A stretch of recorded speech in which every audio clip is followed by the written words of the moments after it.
Good morning everyone, আশা করছি সবাই ভালো আছেন, সুস্থ আছেন। আমার একটা নতুন ব্লগে আপনাদের আবারও স্বাগত জানাই।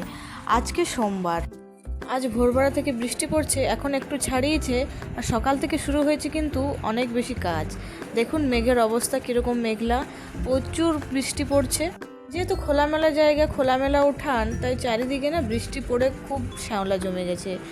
এগুলো কিন্তু প্রায়ই পরিষ্কার করা হয়, কিন্তু আবার হয়ে যায়। আজকে তো বার, কালকে তো মা মনসার উপোস, কালকে পুজো। তো আজকে তো ঘর দোর সব পরিষ্কার করতে হয়েছে। আমি টোটাল 6টা রুম আর 2টো বারান্দা কিন্তু পরিষ্কার করেছি, প্লাস উঠোন, এগুলো সব কিন্তু ধুয়েছি। এত বড় জায়গা কিন্তু আমাদের শ্বশুর বাড়ির। শাশুড়ি মা আমাকে অনেকটা হেল্প করেছেন, জল এনে দিয়েছেন বা কোনো জায়গাটা হয়তো একটু ঝাড় দিয়ে দিয়েছেন। এখানে না থাকলেও বাড়ির বউ একটা নিজের তো কর্তব্য আছে, তাই আমাকে কেউ কিছু না বললেও আমি নিজের থেকে কিন্তু সব কিছু করতে থাকি। এই যে দিদিমা, আমার সব কাজ কমপ্লিট হয়ে গেছে।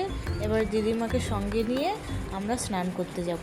দিদিমা চোখে দেখতে পান না, তাই স্নান খাওয়া দাওয়া সব কিছু ওনাকে একটু যত্ন করতে হয়। এই যে হাঁসগুলো, এগুলো কিন্তু আমাদের বাড়ির হাঁস, এগুলো আমার যা রেখেছে। মেঘের যে অবস্থা চারিদিক, যখন তখন খুব জোরে জোরে বৃষ্টি পড়ছে। এই যে আমার পুকু খেলা করছে, জায়গাটা চেঞ্জ হচ্ছে কিন্তু ও খেলছে ভালোই। আর এ সারাক্ষণ তার দিদি ভাইয়ের পেছনে পড়ে আছে, দিদি ভাই যা করছে তাই করছে। দিদি ভাই গেছিলো পুজো করতে সোমবারে, ও কিন্তু সঙ্গে করে গেছিলো। দিদিমাকে নিয়ে নিচ্ছে সঙ্গে, এবারে স্নানটা সেরে নেব। যাক, আমাদের স্নান হয়ে গেছে। তারপর থেকে এত জোরে বৃষ্টি শুরু হলো, আমাদের খাওয়া দাওয়া রান্না সব কিছুর পরে অনেকক্ষণ পর কিন্তু ভিডিওতে আসছি। একদমই ভিডিও করতে পারিনি, মেয়ের সঙ্গে একটু খুনসুটি করে নিচ্ছি। ও কিন্তু ভারী দুষ্টু হয়েছে, আমার চুল টানছে, কখনো জামা ধরে টান দেয়। ভোরবেলা তো ঘুম নেই, আমাকেও ঘুমাতে দিল না। বিকেলবেলা এলাম বাগান থেকে একটু পুকুরটা দেখতে, যে কতটা জল ভরলো। এখানে চারিদিক খালি সবুজ আর সবুজ, কী যে ভালো লাগে। সেই জন্য বোধহয় লিখে গেছেন কবি, আবারও আসিব ফিরে ধানসিঁড়ির তীরে এই বাংলায়। আমাদের চা খাওয়া হয়ে গেছে, কতগুলো বাসন হয়ে গেল, ভাবলাম একটু ধুয়ে নিই। কলতলাটাও খুব শ্যাওলা হয়েছে, কিছুদিন আগেই নাকি বাবা বলছে পরিষ্কার করেছি, তাও আরও হয়ে গেছে। এত তুমুল হারে যদি বৃষ্টি পড়ে তো শ্যাওলা হওয়াটা তো স্বাভাবিক। এখানে কিন্তু মনও খুব ফুরফুরে লাগে, সবাই কিন্তু বাড়ি বয়ে আসে, গল্প করতে আসে, রাস্তায় দেখা পেলে নিজের থেকে কথা বলে। সত্যি গ্রাম বাংলার সৌন্দর্যই কিন্তু আলাদা হয়। এটা আমাদের কুয়োর জল, পাম্পে ওঠে, কিন্তু জলটা খুব ভালো, খাওয়াও অবধি চাই, কিন্তু আমরা খাই না, আমাদের খাওয়ার জল আলাদা রয়েছে।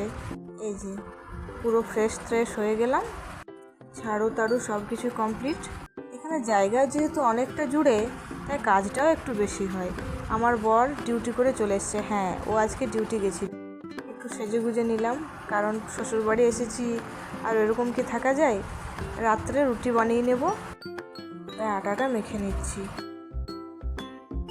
ভাবছিলাম বৃষ্টিটা থামলে একটু বাইরে যাব, সেই সময়টা একটু বৃষ্টি থেমেও ছিল বটে, কিন্তু ছোট বাচ্চা নিয়ে যেতে বাড়ির লোক বন্ধ করলো। দেখি যদি কালকে একটু ওয়েদার ভালো থাকে, তখন এক ভাগে ঘুরে আসবো।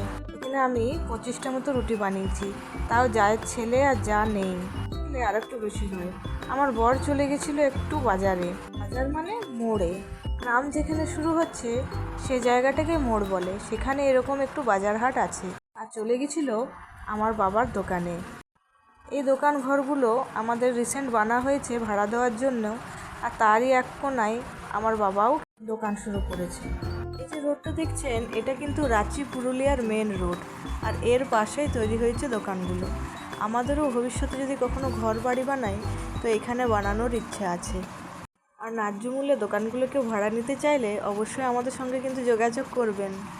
এটা পুরুলিয়ার মেন রোড একদম। আর এখানে পাশের জমিগুলোও কিন্তু আমাদের। আরও প্রচুর জমি জমা রয়েছে, যেগুলোরও আরও অনেক কিছু করার ইচ্ছে আছে। দেখি ভগবান কতদূর কী করে। আসলে এখানে সব কিছুই বাবার উপর নির্ভরশীল, বাবাই যতটুকু যা করে। বাবার দোকানটা আমি একটু ভিডিও করে দেখতে চেয়েছিলাম, তাই ও ভিডিও করে নিয়ে এসেছে।